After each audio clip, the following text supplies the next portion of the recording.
मोदी जी को टीवी पे देखना एक अलग चीज़ है, सामने खड़े होके और उनसे बात करना, हाथ मिलाना।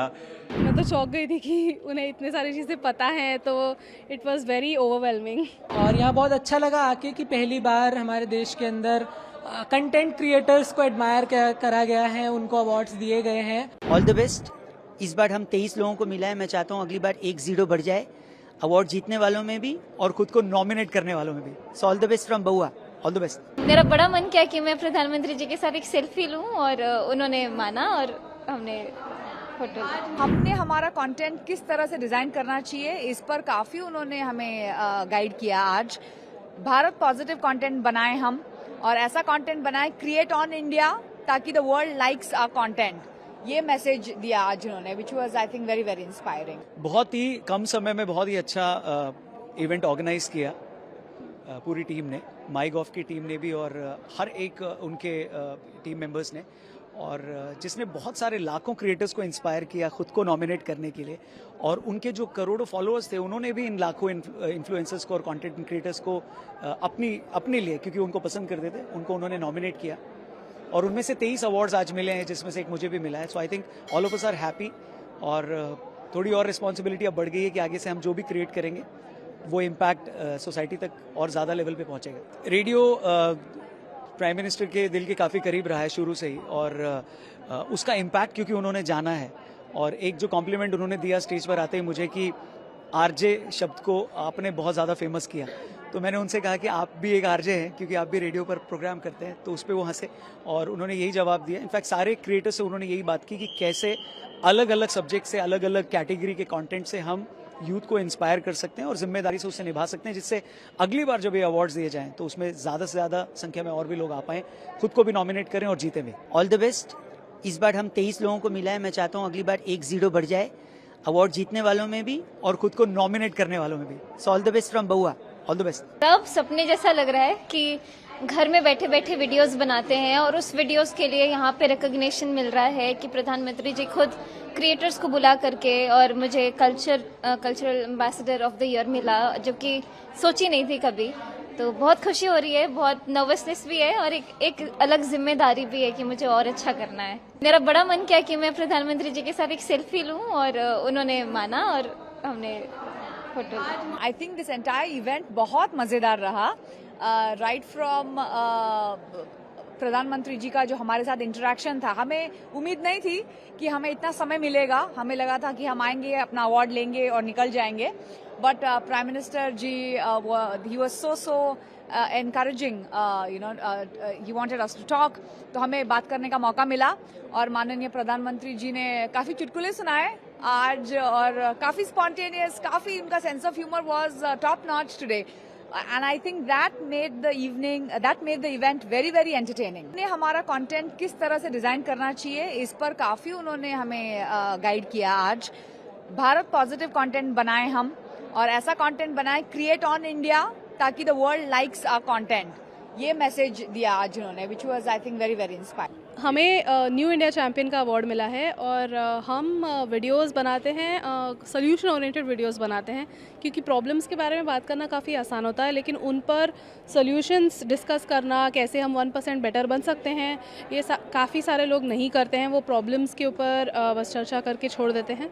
तो उन चीज़ों के बारे में हम डिस्कस करते हैं, हम इकोनॉमी के बारे में बात करते हैं, हम पॉलिसी डिसीजंस डिकंस्ट्रक्ट करते हैं, जियोपॉलिटिक्स के बारे में बात करते हैं।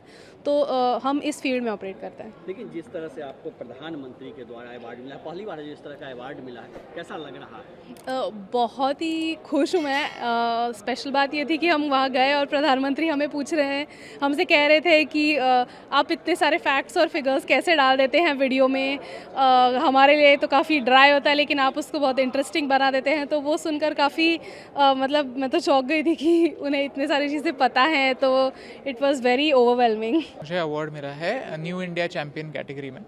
क्या आपने काम किया है?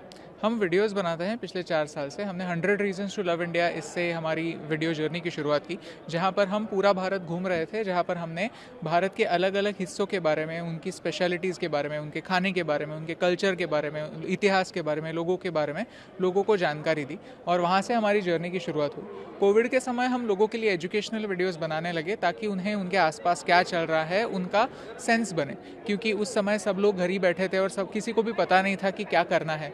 तो फिर उस समय हम एजुकेशनल वीडियोस बनाने लगे।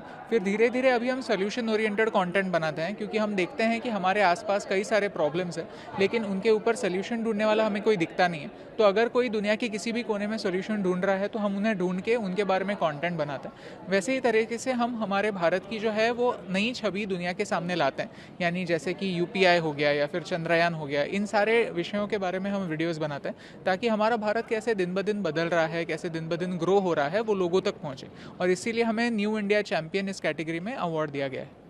जी, लेकिन खुद प्रधानमंत्री ने आपको सम्मान किया और इस तरह से अवार्ड मिला, क्या आपने कभी सोचा था कि ऐसे सम्मान मिलेगा? नहीं, मुझे अभी कैसे लगा तो नहीं था, क्योंकि ये जो पूरा फील्ड है वो काफ़ी नया फील्ड है, किसी को भी पता नहीं है कि कैसे इसमें ग्रो करना है, क्या ये करियर बन सकता है। तो इस पूरे फील्ड में एंट्री तो ऐसे ही हॉबी के तौर पर ही हुई थी और धीरे धीरे ये जैसे करियर के तौर पर बनता जा रहा है और जैसे इसको जितना फॉर्मलाइज इसको किया जाएगा, जितना इसे रिकॉग्निशन मिलेगा, वैसे ही आने वाली पीढ़ी के लिए थोड़ा थोड़ा आसान होता जाएगा, क्योंकि काफ़ी अनसर्टनिटी होती है, किसी को भी पता नहीं होता कि आगे कैसे बढ़ना है।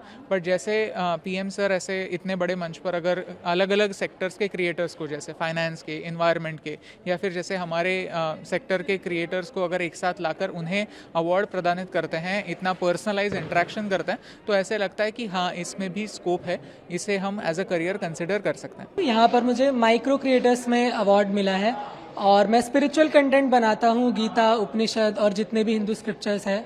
और यहाँ बहुत अच्छा लगा आके कि पहली बार हमारे देश के अंदर कंटेंट क्रिएटर्स को एडमायर करा गया है, उनको अवार्ड्स दिए गए हैं और इसके लिए मैं बहुत धन्यवाद करना चाहता हूँ भारत सरकार का।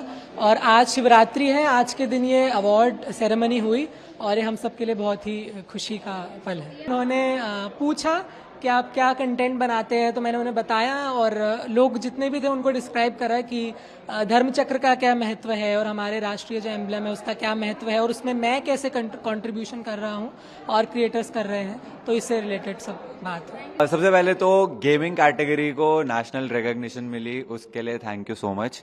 बिकॉज एक स्टीरियोटाइप है लोगों के अभी तक काफ़ी मतलब मन में कि गेमिंग जो है is probably not a good field, gaming में फ्यूचर नहीं बनाया जा सकता, गेमिंग से कुछ बच्चे वो लेजी हो रहे हैं वगैरह वगैरह।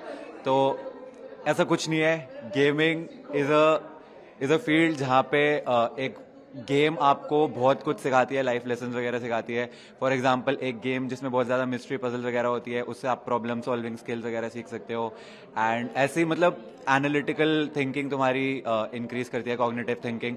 सो गेमिंग से बहुत फ़ायदा भी होता है। एंड फाइनली गवर्नमेंट ने रिकॉग्नाइज करा उस चीज़ को, दैट्स अ क्रेजी थिंग।